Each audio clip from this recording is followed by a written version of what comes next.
बोलो श्री प्राणनाथ प्यारे की जय। बोलो सतगुरु महाराज की जय। प्रणाम सुंदर साथ जी। सुंदर साथ जी, जैसा कि हम श्री श्रृंगार ग्रंथ का 7वां प्रकरण कर रहे थे और उसकी 42 चौपाई हो चुकी थी, तो आज हम 43वीं चौपाई से प्रारंभ करने जा रहे हैं। हक हादी की मेहर से बेस्त 8 होसी आखिरत, दामदनी अक्षरातीत इंद्रावती जी के धाम हृदय में विराजमान होकर के बता रहे हैं कि किस तरह से युगल स्वरूप के चरण सिर्फ ब्रह्म सृष्टियों के हृदय में ही आ सकते हैं, क्योंकि उनकी उस पार ब्रह्म से असल निस्बत है। और किस तरह से इस निस्बत के आने के कारण ही ये ब्रह्मवाणी यहाँ पर उतरी और परम धाम और पूर्ण ब्रह्म परमात्मा का पूर्ण ज्ञान सबको मिला, जो आज तक कोई जानता नहीं था। और इन्हीं ब्रह्म सृष्टियों के आने के कारण ही ये सारा संसार मुक्ति को प्राप्त करेगा। कहते हैं हक हादी की मेल से। अब हक कहते हैं राज्य को, हादी शम महारानी को। वैसे तो दोनों ही हादी हैं, राज्य अंदर विराजमान है, लेकिन यहाँ पर जो हिदायत करने वाले हैं, जो मार्गदर्शन करने वाले हैं, वो दो तनों के अंदर विराजमान होकर के दामदनी अक्षरातीत ने मार्गदर्शन किया।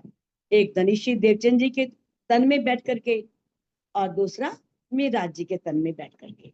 तो ये दोनों ही हादी हैं, हिदायत करने वाले हैं, मार्गदर्शन करने वाले हैं। और वैसे हक हादी राजश्यामा जी, तो उनकी मेहर से, युगल स्वरूप की कृपा से बेस्त 8 होसी आखिरत। आखिरत माने जब महाप्रलय होगी, आखिर में सारा ब्रह्मांड जिसमें पूर्ण ब्रह्म परमात्मा और ब्रह्मात्माएं आई, सबको अखंड मुक्ति मिलेगी। वो 8 बहिष्तों में अखंड हो जाएंगे। तो अब 8 बहिष्तों का ब्यौरा तो आप जानते ही हो कि किस तरह से योग माया के ब्रह्मांड में 8 बहिष्ते बने, जिसमें 4 तो बन चुकी हैं और 4 अभी बननी है। तो जिस तरह से 1 2 7 8 ये 4 बहिष्ते बननी है। और कौन सी बन चुकी हैं? 3 4 5 और 6। अब तीसरी बहिष्त कौन सी है? तीसरी बहिष्त मोहम्मद साहब के समय में जो भी उन पर ईमान लाए, जो उम्मत उस समय जागृत हुई, उन पर पूरा विश्वास लेकर के आई, तो वो तीसरी बहिष्त गए गए बन चुकी है वो उस समय। अब चौथी बहिष्त जो है वो बाके बिहारी जी, जो दामदनी अक्षरातीत ने अपनी रूहों के साथ योग माया के ब्रह्मांड में लीला की थी। वो कौन सी बहिष्त में है? 5वीं बहिष्त में। और चौथी बहिष्त जहां पर उन्होंने बाल मुकुंद जी को अखंड किया और जिसमें ब्रज लीला है। आगे है, अब होगी तीसरी, चौथी, 5वीं। छठी बहिष्त जो है वो है देवी देवताओं की। सभी देवी देवता जो हैं वो इसी बहिष्त में, छठी में जाएंगे, तो फिक्स है। अब पहली बहिष्त जो है उसमें जाएंगे ब्रह्म सृष्टियों के जीव, जिन पर ब्रह्म सृष्टियों की सुरता आकर के बैठी, जो इस माया के ब्रह्मांड में जिन जीवों पर बैठ करके उन सुरताओं ने माया के ब्रह्मांड को देखा, वो जीव कहाँ अखंड होंगे? पहली बहिष्त में। और दूसरी बहिष्त में ईश्वरी सृष्टि, उनके जीव जिस तनों पर बैठे वो जीव जो हैं उस पर, उसमें दूसरी बहिष्त में अखंड हो जाएंगे। अब 7वीं बहिष्त में जो इस समय सब जो बातें वाणी में कही गई हैं, यानी कि ब्रह्म सृष्टियों के अलावा जो जीव और हैं, जो उन पर या कुरान में है, कहीं भी किसी ग्रंथ में भी है, जो इन बातों पर यकीन ला करके पूर्ण ब्रह्म पर विश्वास लाएंगे वो सातवीं बहिष्ठ में जाएंगे।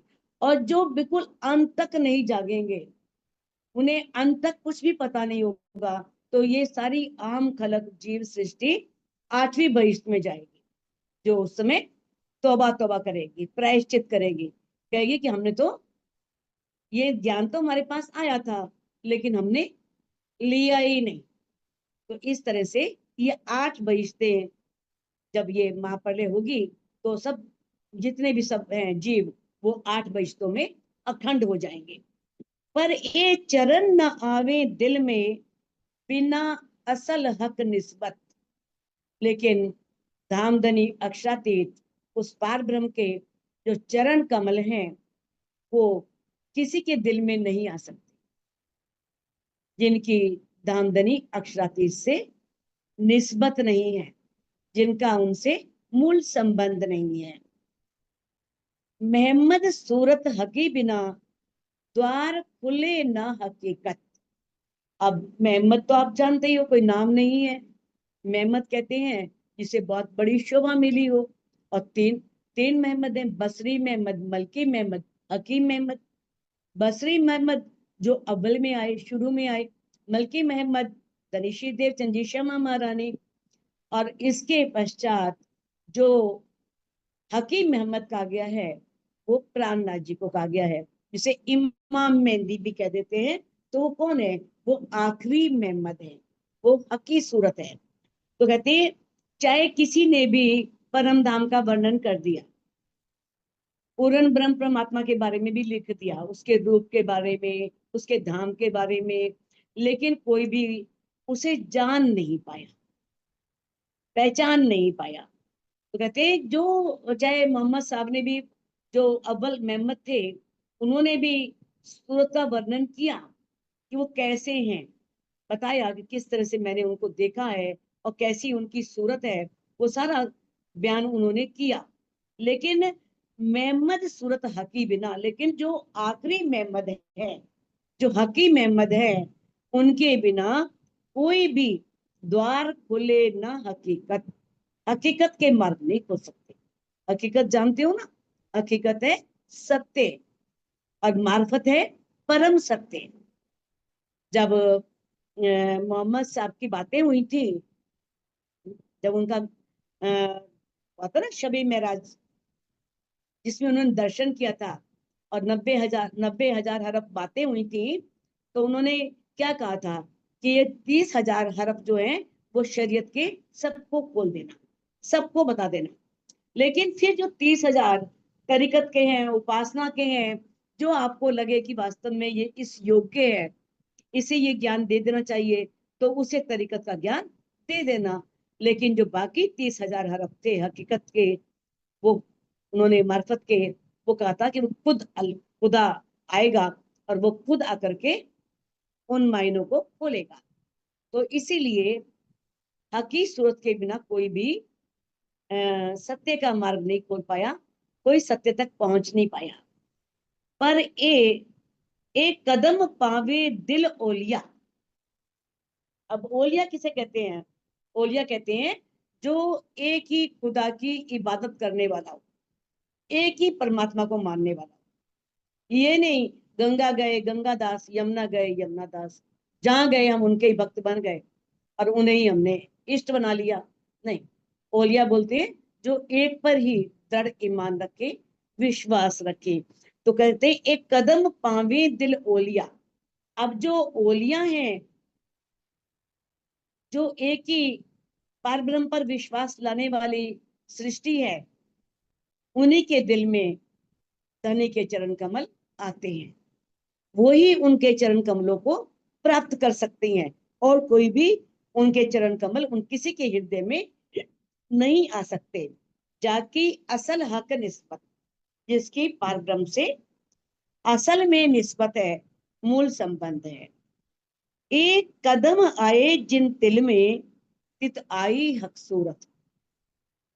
देखो ये बात आप एक बार नहीं, बहुत बार कई चौपाइयों में पढ़ चुके हो कि जहां धनी के चरण कमल आएंगे तो महाराज जी पूरे अंदर आएंगे, खाली चरण नहीं आया करते, आपके घर में भी कोई आए तो खाली ये नहीं आप कहेंगे आइए हमारे घर आइए, अपने चरण कमल हमारे घरों में रखिए, हमारा घर कृतार्थ हो जाएगा। तो चरण कमल थोड़ी आएंगे, पूरा व्यक्ति आएगा ना चल करके अंदर।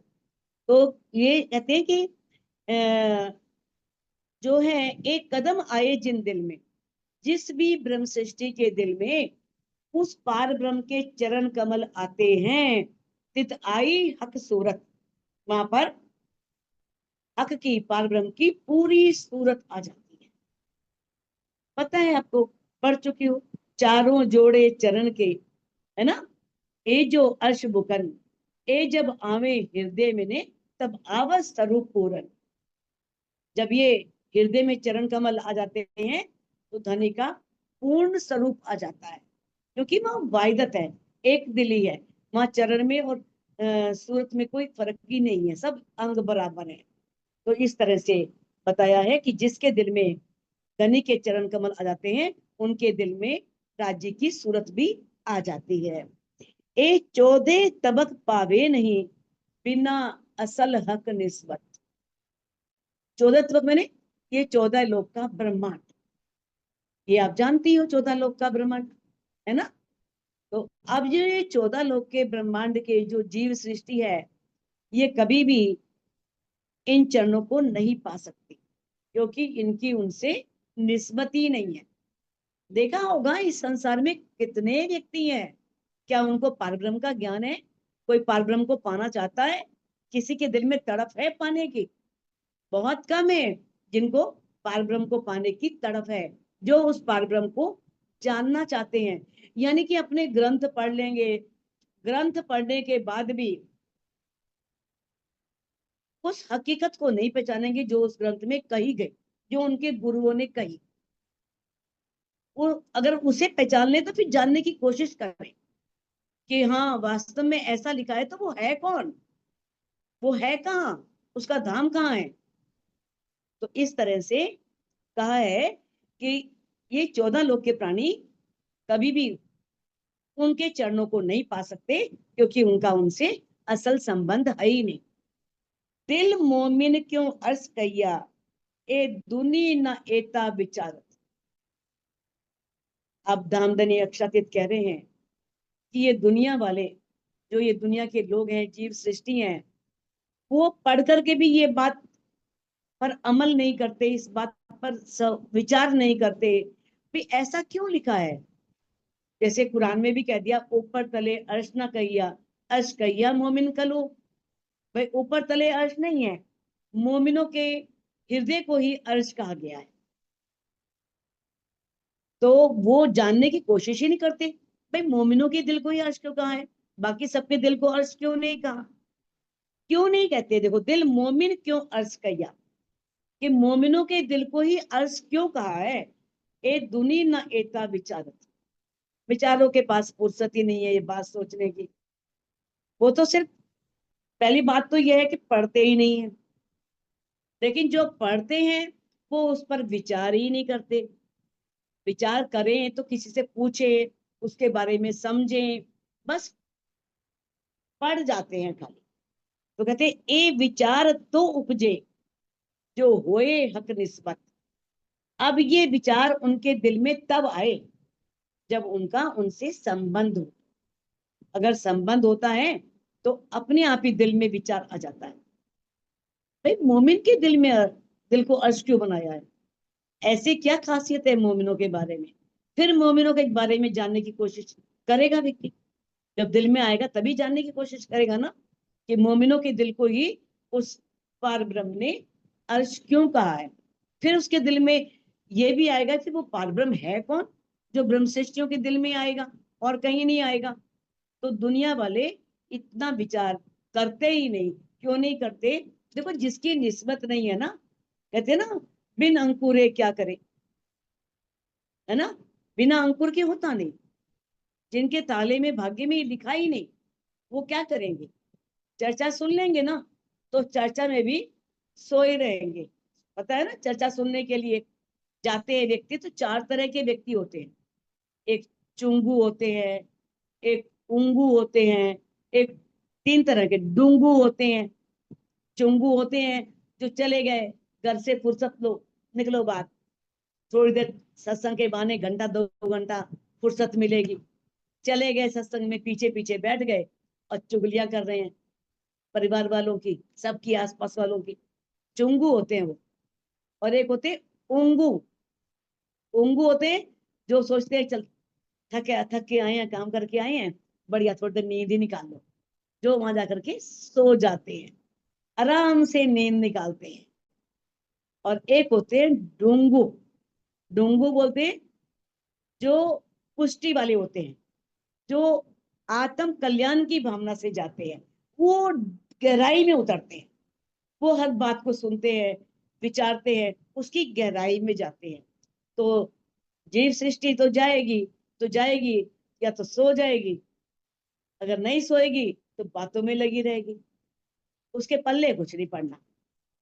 अगर पढ़ भी गया थोड़ा बहुत तो ऊपर से जाएगा, अंदर नहीं जाना बिल्कुल भी। तो ये है कि क्योंकि उनकी उस पार ब्रह्म से निस्बत नहीं है, संबंध ही नहीं है। रूहे अर्स बुझी बिना छल ना पावे, छल का पावे न कोई कित। कहते हैं रूहें अर्स बुझी बिना। अब जो रूहें हैं, ब्रह्म सृष्टियां हैं, अर्श की मैंने परम धाम की, परम धाम की जो ब्रह्म सृष्टियां हैं, बुद्धि बिना। बुद्धि को किसे कहा है? विजयाभिनंदन बुद्ध निष्कलंक अवतार श्री प्राणनाथ जी। विजयाभिनंदन बुद्ध जी कहा गया है धनीश्री देवचंद जी, और प्राणनाथ जी को कहा गया है विजयाभिनंदन बुद्ध निष्कलंक अवतार। अवतार कह दिया गया लेकिन वो अवतार नहीं है। अवतार तो इस दुनिया के शब्दों के हिसाब से बोल दिया गया, क्योंकि ग्रंथों में आता है ना कि 24 अवतार होंगे, किसी को पता ही नहीं है 23वां अवतार कौन सा है, 24वां कौन सा है, कोई पता नहीं किसी को। पूछ लो किसी से भी, कितने धर्म ग्रंथों वाले होंगे, वो आपको बता ही नहीं सकते 21 के बाद कि 22वां, 23वां, 24वां अवतार कौन सा है। 21 अवतार तो बता देंगे विष्णु जी के, लेकिन आगे नहीं पता लगेगा कि उनको कि ये कौन से अवतार हैं, किस तरह से। तो कहते हैं कि एक रुए ही हैं, ब्रह्मश्रेष्ठियां ही हैं जो प्राणनाथ जी को पा सकती हैं। तो उनके बिना इन चरणों को संसार में कोई भी व्यक्ति अपने दिल में धारण नहीं कर सकता, उनके अपने दिल में उसे प्राप्त नहीं कर सकता। कहते हैं ए सहूर भी दिल ना आवही। कहते हैं अब उनके दिल में ये सहूर भी नहीं आता कि उस पारब्रह्म को पाया जाए। भाई ये बात तो दिल में आनी चाहिए ना, भाई उस पारब्रह्म को हम प्राप्त करें। तो अब ऐसा क्यों कहा? देखो आज से पहले भी बहुत से लोगों ने घर बार त्यागा है, वनों में गए हैं, पर्वतों में गए हैं, गुफाओं में गए हैं, अपने शरीर को बहुत कष्ट दिया है। आपने पढ़ा होगा, या बाने के कारणे कई भैरव जाप जपावे, या बाने के कारणे कई तिल तिल कटावे दे, है ना, कसम को पावे नहीं तिल तिल कटावे दे। तो किस तरह से इस बाने के कारण कितने लोग कष्ट सहते रहे उस पारब्रह्म को पाने के लिए। तो अब ये आया कि इन सहूर भी दिल ना आवे। तो जितने भी ये त्यागी हुए, तपस्वी हुए, पैगंबर हुए, ऋषि हुए, ज्ञानी हुए, तो क्या इनके दिल में कभी ये सहूर नहीं आया कि हम पारब्रह्म को प्राप्त करें? तो ऐसे थोड़ी ना उन्होंने घर को त्याग दिया। तो ये बात क्यों लिखी गई है? क्योंकि उनके पास पारब्रह्म का धाम या उनका स्वरूप बताने वाला कोई मार्गदर्शन नहीं था, कोई रास्ता नहीं पता था पारब्रह्म को पाने का, उनके स्वरूप के बारे में नहीं पता था वो कैसा है। तो इस करके ये बात कही गई है। उन्होंने अगर गृह त्याग किया, तपस्याएं की, तो किस लिए की? ताकि हम इस भव सागर से पार हो सके। अब भव सागर से पार होंगे तो फिर तो, या फिर उन्होंने बैकुंठ मिलेगा या स्वर्ग मिलेगा या निराकार तक पहुंचेंगे, बस इससे आगे जा ही नहीं सकते, निराकार को पार ही नहीं कर सकते। या फिर उन्होंने जो ये साधनाएं की वो किस लिए? ताकि हमारी प्रसिद्धि हो कि देखो फला व्यक्ति कितने टाइम से साधना कर रहा है, ध्यान कर रहा है, इतनी लंबी लंबी दाढ़ी हो गई उसकी। तो एक तरह से संसार में ऐश्वर्य पाने के लिए या आध्यात्मिक प्रशंसा, किसी भी चीज की एक उपलब्धि के लिए उन्होंने तपस्याएं की। और अगर उन्होंने सहूर किया भी तो उनके पास ये ज्ञान नहीं था, उन्हें पता नहीं था कि पारब्रह्म का स्वरूप कैसा है, उनका धाम कैसा है, उनकी लीलाएं कौन सी हैं, और किस तरह से उसे पाया कैसे जा सकता है। क्योंकि ये तो बिल्कुल क्लियर है, वो गीता ही कह रही है। गीता, एक व्यक्ति था वो पानी में खड़ा होकर के डेली एक पैर पे और पूरी गीता के वाचन करता था, बहुत गीता के श्लोक बोलता था। अब उससे किसी व्यक्ति ने पूछा, कोई संत निकला, कहते हैं आप अपने शरीर को इतना कष्ट दे रहे हो, अब हमें ये बताओ कि आपकी गीता में ये लिखा है, कभी कहीं लिखा है कि शरीर को कष्ट देने से परमात्मा मिलेगा, इतनी कष्ट कठोर साधनाएं करने से मिलेगा? आपने गीता पाठ करनी है तो बैठ के भी कर सकते हो, एक पैर पे खड़े होकर के पानी के अंदर क्यों कर रहे हो? फिर उसे लगा, ओ बात तो सही कह रहा है, गीता में तो ऐसा कभी नहीं लिखा। तो इतना विचार ही नहीं करते ना, कहाँ लिखा है कि शरीर को इतना कष्ट देकर, तकलीफ देकर के कैसे बालों को नोच नोच के करते हैं, और कैसे अपने शरीर को पंचाग्नि तप करते हैं, चारों तरफ आगे लगा लिए, ऊपर आगे लगा लिए, और उस पर बैठ करके तपस्या करते हैं परमात्मा को पाने के लिए। लेकिन उन्हें ये नहीं मालूम ना कि इन सब साधनों से परमात्मा नहीं मिलता, वो आप किरंतन में सारा पढ़ चुके हो। और कैसे मिलता है? वो सिर्फ प्रेम से मिलता है, वो अनन्या प्रेम लक्षणा भक्ति के द्वारा ही उस पार ब्रह्म को पाया जा सकता है। तो वो प्रेम ब्रह्म सृष्टियों में है ना, कहा है ना, नवदा से न्यारा कहियो 14 भुवन में नाही, वो प्रेम कहाँ से पाइए जो बसत गोपियन माई। जो प्रेम गोपियों के अंदर था, वो इस ना तो 14 लोक के ब्रह्मांड में है, और नवदा भक्ति से भी वो न्यारा है, अलग है। तो वो प्रेम सिर्फ गोपियां ही यहाँ पर लेकर आई। कहते ये प्रेम इनो जाहिर किया, ना तो प्रेम दुनी में कित, प्रेम तो इन्हीं ब्रह्म श्रेष्ठियों ने आकर के यहाँ पर जाहिर किया, नहीं तो इस संसार में प्रेम नहीं था। अब ये बहुत गहरी बातें हैं। बड़ी ये होता है कि भाई प्रेम तो पहले बहुत था, बहुतों ने बहुत प्रेम किया, और उन कितना रसखान ने कितना प्रेम किया कृष्ण जी से, जबकि मुस्लिम मुस्लिम कवि है, और कृष्ण जी से कितना प्रेम किया। उन्हें वो स्वरूप इतना सुंदर लगा कि वो किस तरह से जुतियां बना करके उनके लिए लेकर के गए कि मैं उनको, नंगे पैर क्यों घूमते हैं, मैं उनको जुतियां पहनाऊंगा। तो प्रेम तो किया, लेकिन ये प्रेम, उस प्रेम का मतलब कोई तोल नहीं है, उससे तुलना नहीं कर सकते जो परम धाम वाला प्रेम है। कहते रू अल्लाह दज्जाल को मारसी छोड़ाव सी उम्मत। रू अल्लाह यानी कि क्षमा महारानी, क्षमा महारानी दज्जाल को मारेंगी। अब दज्जाल क्या है? दज्जाल कोई मानव नहीं है कि कोई मनुष्य है उसे मारा जाए, कोई राक्षस है मारा जाए उसको। दज्जाल तो व्यक्ति के अंदर ही होता है। दज्जाल कछु ऐसा करे, मन में करे दखल, दोस्त को दुश्मन करे, फिराए दे अकल। ये अंदर ही पैदा होता है, और किस तरह से जो हमारा मित्र है, वो मित्र भी हमारा दुश्मन बन जाता है, और व्यक्ति की बुद्धि घूम जाती है। अब ये जब वाणी आएगी, क्षमा महारानी ये वाणी लेकर के आएंगे, तो उस वाणी से जो ये अंदर दज्जाल है, जो अंदर विकार है, वो बस यही तो है ना, सबने अपने ग्रंथों के अर्थ नहीं समझे, और बिना समझे झगड़े कर रहे हैं, लड़ रहे हैं। उनको पता ही नहीं है कि उसमें कहा क्या गया है। अगर उन्हें सारे अर्थ पता हो कि ये किसके लिए बातें की जा रही हैं, तो कभी ऐसा हो ही ना। ये वाणी तो सारे राष्ट्र को एक करने के लिए आई है, लेकिन ये वाणी सब तक पहुंचे तब ना। तो कहते हैं ये जो क्षमा महारानी की वाणी है ना, वो उस कलयुग रूपी दज्जाल को मारेगी, उस शैतान को मारेगी। छोड़ावसी उम्मत, और अपनी जो उम्मत है, ब्रह्म सृष्टियां हैं, उन्हें वो उनसे मुक्त कर देगी। देखो कुरान में भी लिखा है, ये कुरान के 18वें पारे में तफसीरे हुसैनी में पृष्ठ संख्या 117 पर, जिसका नाम है सूरे नूर, उसमें क्या लिखा है?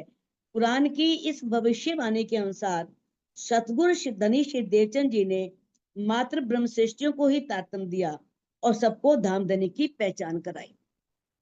ये कुरान में लिखा हुआ है। जब धामधनी आए थे, अक्षत धनीषी देवचंद जी आए थे, तो उन्होंने सिर्फ 313 को ही तारतम दिया था ना, बाकियों को नहीं दिया था 300। और उन्हें पहचान भी कराई थी सारी। ये तो बाद में प्राणा जी आए, ये वाणी आई, तो इस वाणी के कारण हो गया कि क्या देखी हम दुनिया, जो सबको ना करे अखंड। भाई ये वाणी को जो पहुंचेगी, और इस ब्रह्म सृष्टियों के आने के कारण सबको अखंड करना है। भाई सारी जीव सृष्टियों को, सबको ये तारतम मिलेगा, सब लेंगे तारतम आखिर में। तो कहते हैं अर्श सूरत पर सिजदा, करसी मेहंदी इमामत।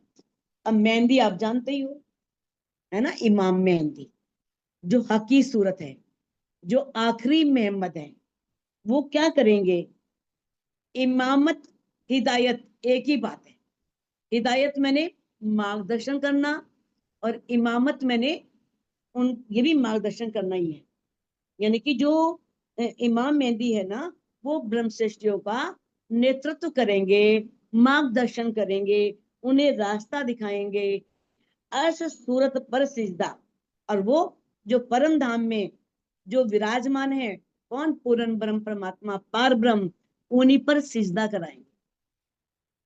इस तरह से सबका मार्गदर्शन करके सिर्फ युगल स्वरूप पर ही सिजदा कराएंगे। कदम ग्रहे दिखावे ही जाकी असल हक निस्बत। और किस तरह से उन ब्रह्म सृष्टियों को जो धामधनी है ना, इस वाणी के द्वारा उस पार ब्रह्म की पहचान कराएंगे, और किस तरह से वो उनके कदमों को ग्रहण करेंगी, जिनकी उनसे असल निस्बत है, जिनका उनसे मूल संबंध है। तो आए बीच हिंदवन के, जैसे कैया हजरत। दो आए बीच हिंदवन के, दो कौन? ये बात कुरान में मोहम्मद साहब ने पहले ही लिख दी थी, भविष्यवाणी की हुई है वहां पर। ये आगे आया है कि मोहम्मद साहब ने कुरान के 16वें पारे में, जिसका नाम है सूरे तहा, उसमें लिखा है कि एक व्यक्ति हिंद में अवतरित होगा, और वह स्थान पूर्व में काबुल और हिंद में चिन्हित है। तो इस तरह से ये पहले ही संकेत दिए हुए हैं कि किस तफसीर हुसैनी में भी दिया हुआ है, और बताया है कि किस तरह से वो हिंदुओं के तन में आएंगे। जैसे पहले ही उन्होंने ये भविष्यवाणी कर दी थी। दो सूरतें कौन सी हैं? मलकी सूरत और हकी सूरत। धनीषी देवचंद जी का तन और मिर्राज जी का तन, है ना। रू अल्लाह दो जामे पेंसी, दूजे ऊपर मुद्दार। रू अल्लाह क्षमा मरानी दो तनों को धारण करेंगे। पहले तन से नहीं होगी वाणी, लेकिन दूसरे तन से वाणी आएगी। पहले तन से तो उन्होंने खोज की, पहचान की, पहचान करके सबको परम धाम के बारे में बताया। फिर पार ब्रह्म की पहचान कराई, उनके स्वरूप की पहचान कराई। और जो जिनको तारतम दिया, कुछ समय बाद भूल गई। उनको लगा कि बस वो चले गए, अब कोई भी नहीं है। तब धनी को लगा कि नहीं, अब तो वाणी उतारनी बहुत जरूरी है। बिना वाणी के कुछ नहीं होने वाला। बिना वाणी के उतरे मेरी सारी रूहें मेरी और घर की अपनी पहचान नहीं कर सकती। फिर दूसरे तन से ये वाणी उतरी। धनी ने तो पहले ही दिल में लिया हुआ था, ये तो सिर्फ बातें हैं। उन्होंने तो पहले से ही दिल में सब कुछ ले रखा था। कहते हैं अब ये दोनों, मलकी सूरत और हकी सूरत, ये दोनों ही हिंदू तन में प्रकट होंगे, हिंदू तन में आएंगे। ए बेवरा सोई समझई जाकी असल हक निस्बत। और ये बेवरा वही समझेंगे, हर कोई नहीं समझेगा पढ़ करके भी, जिनकी उस पार ब्रह्म से निस्बत है, जिसका उस पार ब्रह्म से संबंध है, वही इसका समझ सकेंगे। अर्श कैया दिल मोमिन, ले दिल अर्श गलियों खेलत। सुंदर साथ जी, इस चौपाई को ध्यान से सुनना, भ्रांति मिट जाएगी। बहुत भ्रांति है, ब्रह्म सृष्टियों को चर्च नहीं करने की जरूरत नहीं है। ब्रह्म सृष्टि, ईश्वरी सृष्टि चर्च नहीं करेगी। ईश्वरी से उसको आवश्यकता है, वो तो परम धाम से आई है उनको। तो यहाँ पर क्या लिखा है? अगर मान लो हम चर्च नहीं करेंगे, तो हम परम धाम की गलियों में कैसे घूमेंगे? हाँ, हमें संख्याओं में नहीं पढ़ना, लंबाई चौड़ाई में नहीं पढ़ना, कितना लंबा, कितना चौड़ा, कितने द्वार, कितने झरोखे, कितने, ये नहीं गिनने, बस शोभा को दिल में बसाना है कि किस तरह से, किस पक्ष की शोभा क्या है। क्या कहते, अर्श कैया दिल मोमिन, दामदनी कह रहे हैं इंद्रावती जी के अंदर बैठ करके कि मोमिनों के दिल को अर्श कहा है, परम धाम का है, और मोमिन जो है वो ही अपने दिल में ये सब वाणी को लेकर के परम धाम की गलियों में घूमेंगे। तो यहाँ पर कहा है ना मोमिन घूमेंगे, यहाँ तो नहीं कहा ईश्वरी सृष्टि घूमेगी, कि ईश्वरी सृष्टि को जरूरत है। हम कहते हैं ना जो अच्छा लगे गड़प, और जो थोड़ा सा कठिन लगे तो भाई कड़वा। जैसे कह दिया ना उसने, ये अंगूर खट्टे हैं, क्योंकि वहां तक पहुंची नहीं लोमड़ी, तो उसे लगा अंगूर खट्टे हैं। तो हमें चर्चनी मुश्किल लगती है, तो हम कहते हैं कि अरे चर्चनी करने की जरूरत ही नहीं है, चर्चनी किसने करनी, हम परम धाम के राज्य ले ही जाएंगे। करनी पड़ेगी, अगर परम धाम की गलियों में घूमना है तो, परम धाम को इसी तन में बैठ करके देखना है तो। क्योंकि ये वाणी में चौपाइयां कह रही हैं, कहते हैं कि जो मोमिन है, जिनके दिल को धनी ने अर्श बनाया है, वो मोमिन ही इसको दिल में लेकर के अर्श की गलियों में खेलेंगे, देखेंगे भी नहीं, खुद को अनुभव करेंगे कि हमारे की गलियों में हम ही घूम रहे हैं। सो पावे रूहे लाहुती, लाहुती जानती हो आप, परम धाम, चार आकाश है ना, नासोत, मलकूत, जाबरूत, लाहूत, है ना। तो ये लाहूत क्या है, परम धाम।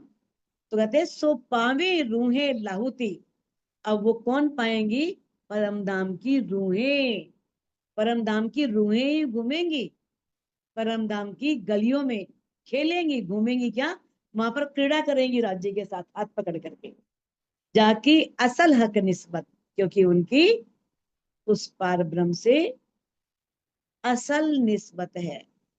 तो सुंदर साथ जी, ये आत्म का संबंध है।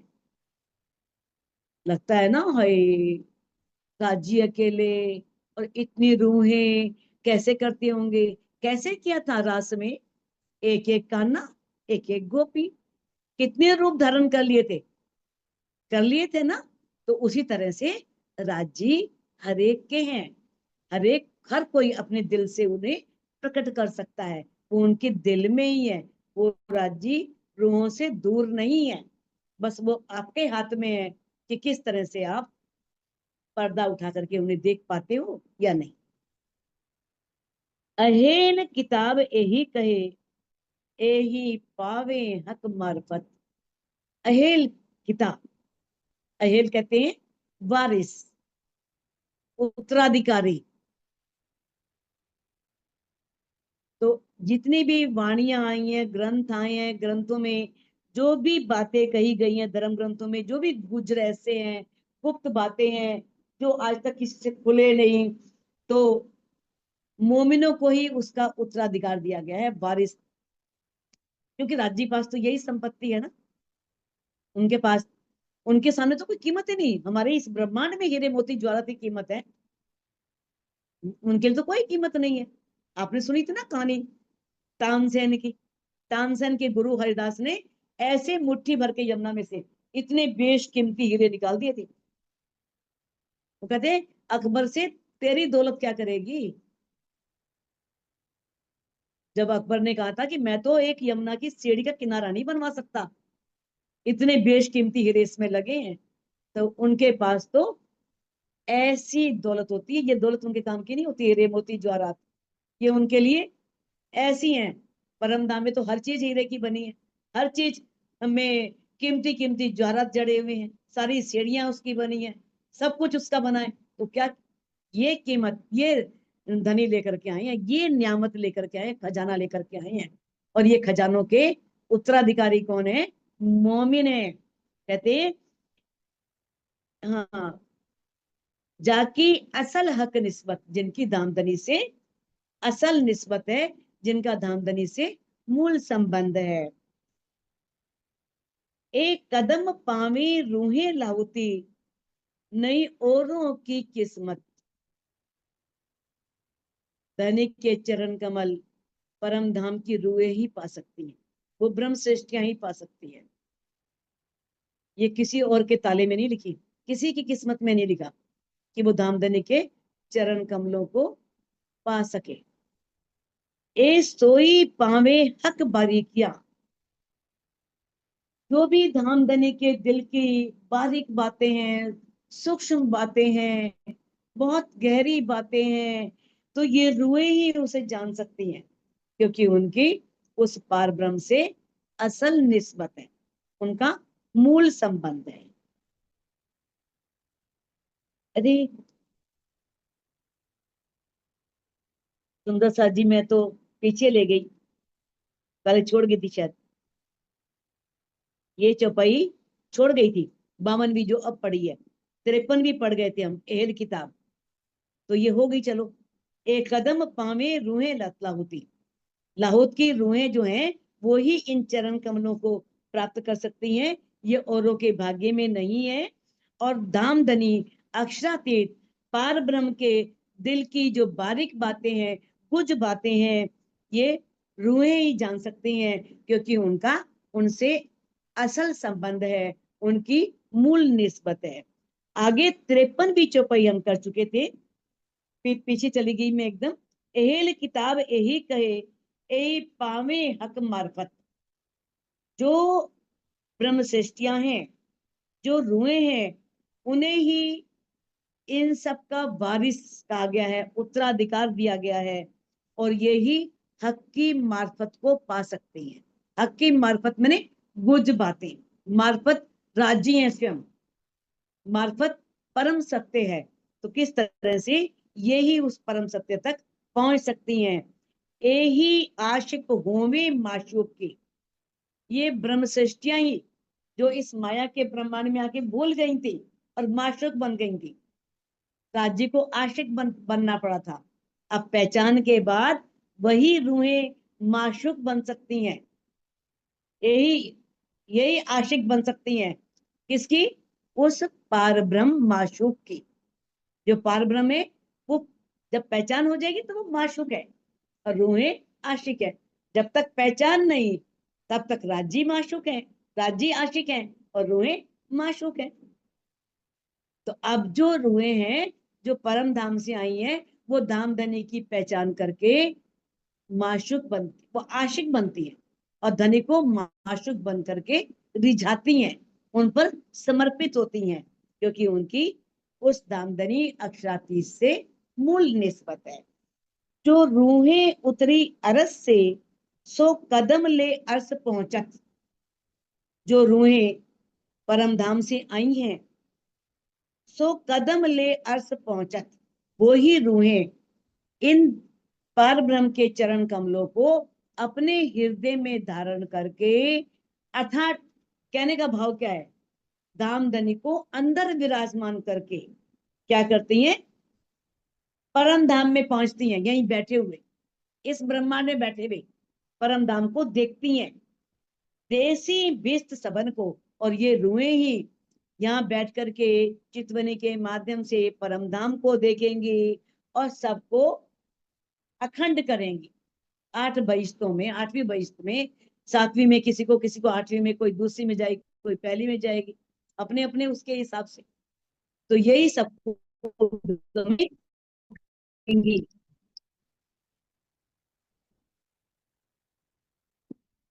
देसी बिस्तवन को जाके असल हक निस्बत, जिनकी उस पार ब्रह्म से असल निस्बत है, जिनका उनसे मूल संबंध है। जो रूहें कहीं लाहुती, इजने इत उतरत, जो परम धाम की रूहें हैं ना, जो परम धाम से ब्रह्म सृष्टियां आई हैं, वो धनी के हुक्म से ही आई हैं। हुक्म मैंने उनकी इच्छा से। धनी ने तो दिल में लिया था ना कि मैं इन्हें ये खेल दिखाऊं, क्योंकि उनको इश्क समझाना था, और रूहों की परम धाम में साहिबी क्या है ये समझाना था। तो उनके आदेश से, उनकी इच्छा से ही रूहें यहाँ पर आई हैं। सो पकड़े कदम इश्क सो, जाकी असल हक निस्बत।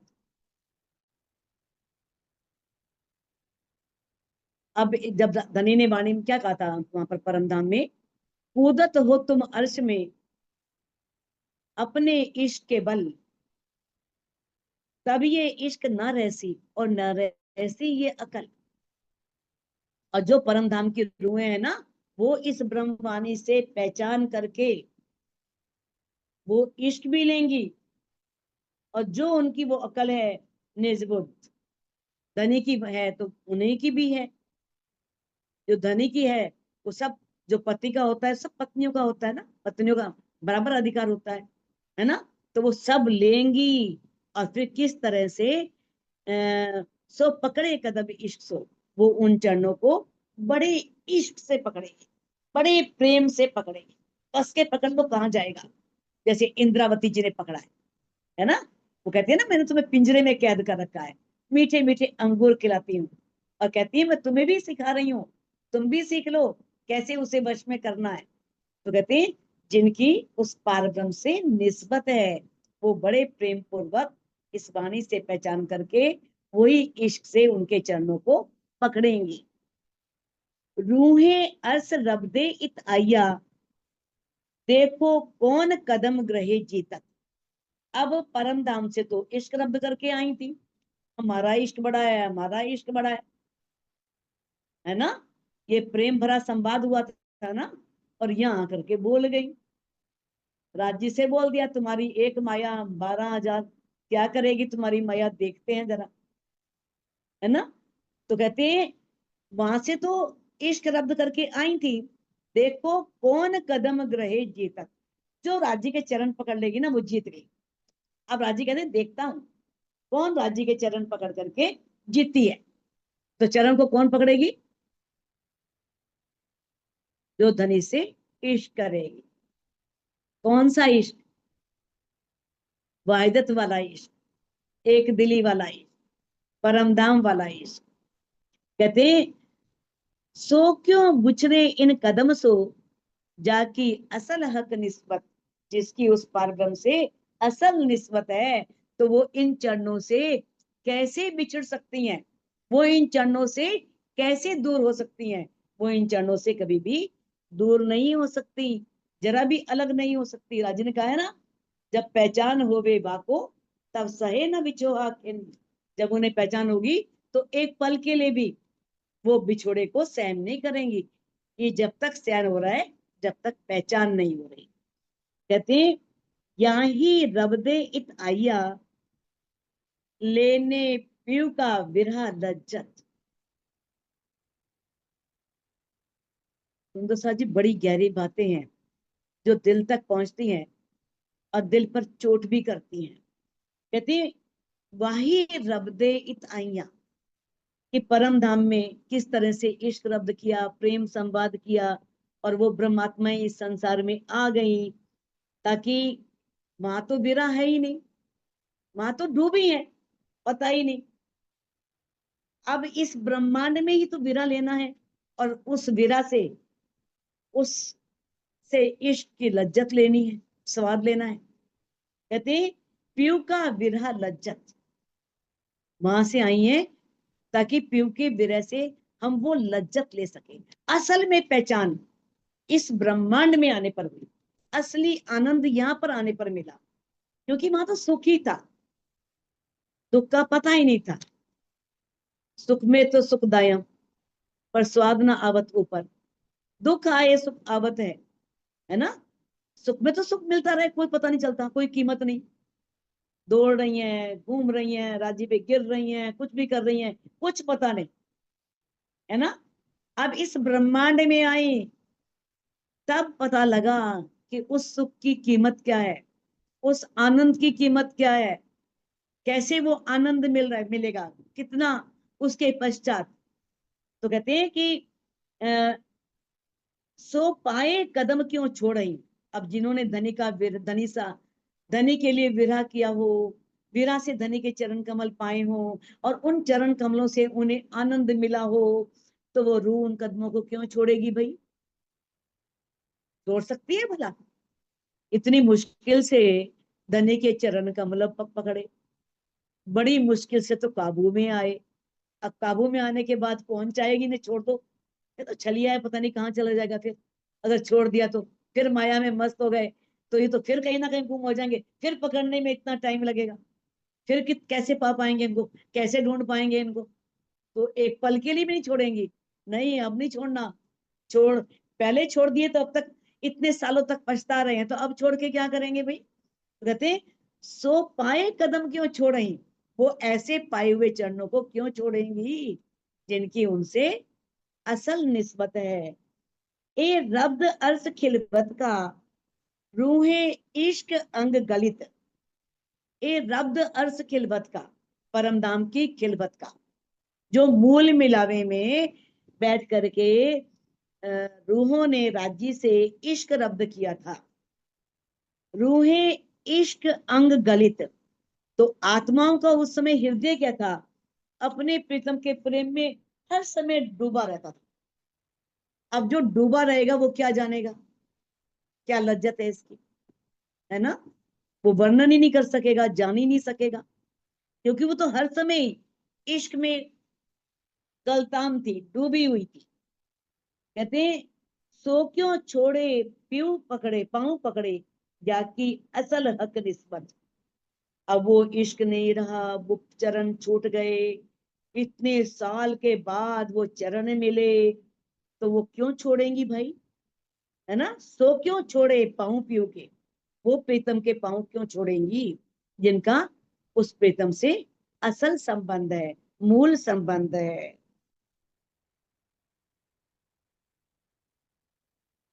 रूहें इन कदम के वास्ते जीवते ही मरत। वही है ना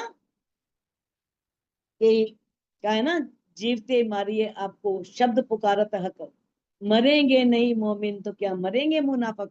वाणी में आता है ना, जो पहले आप मुर्दे हुए तीन दुनी करी मुर्दार, हक तरफ हुए जीवते उड़ पहुंचे नूर के पार।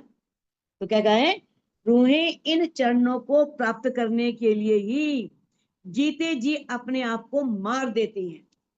जीते जी मारने का मतलब क्या है, अहंकार को त्यागना, अपनी मैं को त्यागना, सर्वस्व समर्पण करना, सारी तृष्णाओं को त्यागना, संसारिक इच्छाओं को त्यागना, ये है जीते हुए मारना। जीवित तो रहेंगी लेकिन कैसे, कोई चाहना नहीं, कोई इच्छा नहीं, धनी चाहिए बस, कोई मैं नहीं, पूर्ण रूप से उस प्रीतम पर समर्पित हो जाएंगे। सो क्यों छोड़े प्यारे पाँव को, जाकी असल हक निस्बत। अब जिन्होंने जीते जी अपने आप को मार दिया हो, माया को छोड़ दिया हो, माया के लोगों को छोड़ दिया हो, तो ऐसी रूहें उस प्रीतम के, अपने प्यारे प्रीतम के चरणों को क्यों छोड़ेंगी जिनकी उनसे मूल सगाई है, असल संबंध है, मूल संबंध है। वो उन प्यारे चरणों को अपने से जुदा कैसे करेंगे। ये उन्हें पता है ना, जिन्होंने बहुत कीमत चुका के उन चरणों को प्राप्त किया है ना। जिन्होंने प्राप्ति नहीं किया उन्हें क्या पता। या ही कदम के वास्ते रूहें जलबल खाक होवत। कहते हैं अब इन्हीं चरणों के वास्ते रूहें जलबल, जल के कैसे, प्रेम में, धनी के प्रेम में, प्रेम रूपी अग्नि में जल करके खाक हो जाती है। इतना प्रेम, इतना विरह, इतन की सुध ही नहीं रहती, कोई चाहना नहीं, कोई इच्छा नहीं। वही ना, चाह मिटी चिंता गई, मनवा बेपरवाह, जिसको कछु न चाहिए सोई शहनशाह। वो शहनशाह होते हैं, उनके आगे राजा भी कुछ नहीं होते। राजा भी आ जाए तो राजा की परवाह भी नहीं करते। क्या हरदास जी ने परवाह की थी अकबर की, है ना। अकबर सम्राट था, तो उनके लिए, उनके सामने तो कोई सम्राट नहीं, कुछ नहीं। जो उस परमात्मा के आशिक होते हैं, उसकी भक्ति में डूबे होते हैं, उनके लिए इस दुनिया की कितने भी ताजो तख्त वाले, सिंहासन वाले राजा हो जाए, उनके सामने कुछ नहीं है, नगण्य है। कहते हैं किस तरह से जो रूहें हैं वो धनी के चरण पाने के लिए उनके प्रेम की अग्नि में जल करके, बल करके खाक हो जाती हैं, राख हो जाती हैं। सो दिल आए कदम क्यों छूट रहे, अब वो चरण धनी के चरण कमल जिस रूह के दिल में आ जाएं तो वो रूह कैसे छोड़ेगी? छोड़ ही नहीं सकती, क्योंकि उसका उनसे अनंत काल का, अनादि काल का संबंध है। तो सुंदर साथ जी इस चौपाई को अनम्यूट करके आप दोहरा सकती हैं। या ही कदम के वास्ते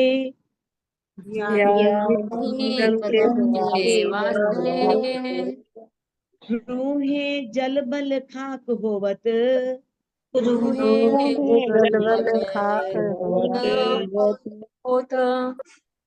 तो दिल आए कदम क्यों छूटही, तो दिल आए कदम क्यों छूटही, जाकी असल हक निस्बत, जाकी असल हक जो श्री प्राणनाथ प्यारे